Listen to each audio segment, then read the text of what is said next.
सम्माननीय प्रधानमन्त्रीज्यूले संसदमा लगाउनु भएको स्पोर्ट्स जुत्ता कसैलाई कुल ट्रेन्ड लाग्न सक्छ भने कसैलाई संसदीय मूल्य मान्यताप्रतिको ठाडो प्रहार, कसैलाई सरकारको वार्षिक नीति तथा कार्यक्रममाथिको छलफलमा उठेका प्रश्नहरूको जवाब सम्माननीय प्रधानमन्त्रीबाटै आउनुपर्छ र यो संसदको परम्परा हो भन्ने लाग्न सक्छ भने कसैलाई नआउनु परम्पराको क्रमभङ्गता।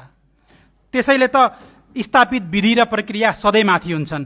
प्रतिनिधि सभा नियमावलीले दिएको अधिकार प्रयोग गर्नुभएका सम्माननीय प्रधानमन्त्रीज्यू सार्वभौम संसदप्रति जवाबदेही हुनु भएन भन्ने विपक्षी दलका माननीय सदस्यहरूलाई लाग्छ भने उहाँहरूलाई प्रतिनिधि सभा नियमावलीको नियम 56मा टेकेर प्रधानमन्त्रीज्यूलाई संसदमै सिधा प्रश्न गर्न पाउने कानुनी बाटो छ भन्ने थाहा हुनुपर्छ। प्रयोग नगरी विधिभन्दा बाहिर गएर संसद नै स्थगित गराउने बाध्यात्मक परिस्थिति सिर्जना गर्ने गतिविधिले विपक्षी दलका साथीहरू सार्वभौम संसद र जनताप्रति उत्तरदायी हुनुहुन्छ भन्ने प्रमाणित गर्यो त। मैले यो भूमिका किन बाँधेको हो भने नीतिको सही पालना नियतमा जोडिएको हुन्छ।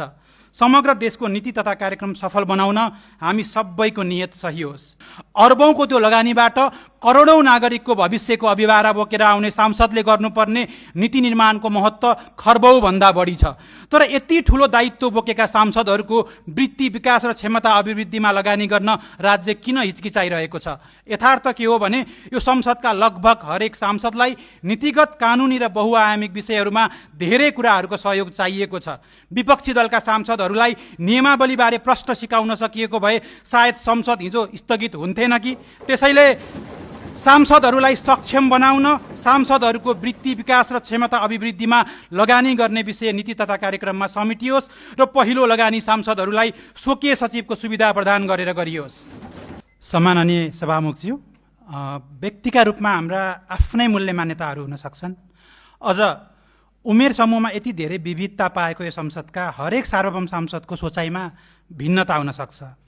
सम्माननीय प्रधानमन्त्रीज्यूले संसदमा लगाउनु भएको स्पोर्ट्स जुत्ता कसैलाई कुल ट्रेन्ड लाग्न सक्छ भने कसैलाई संसदीय मूल्य मान्यताप्रतिको ठाडो प्रहार, कसैलाई सरकारको वार्षिक नीति तथा कार्यक्रममाथिको छलफलमा उठेका प्रश्नहरूको जवाब सम्माननीय प्रधानमन्त्रीबाटै आउनुपर्छ र यो संसदको परम्परा हो भन्ने लाग्न सक्छ भने कसैलाई नआउनु परम्पराको क्रमभङ्गता। त्यसैले त स्थापित विधि र प्रक्रिया सधैँ माथि हुन्छन्। प्रतिनिधि सभा नियमावलीले दिएको अधिकार प्रयोग गर्नुभएका सम्माननीय प्रधानमन्त्रीज्यू सार्वभौम संसदप्रति जवाबदेही हुनु भएन भन्ने विपक्षी दलका माननीय सदस्यहरूलाई लाग्छ भने उहाँहरूलाई प्रतिनिधि सभा नियमावलीको नियम 56मा टेकेर प्रधानमन्त्रीज्यूलाई संसदमै सिधा प्रश्न गर्न पाउने कानुनी बाटो छ भन्ने थाहा हुनुपर्छ। त्यो प्रयोग नगरी विधिभन्दा बाहिर गएर संसद नै स्थगित गराउने बाध्यात्मक परिस्थिति सिर्जना गर्ने गतिविधिले विपक्ष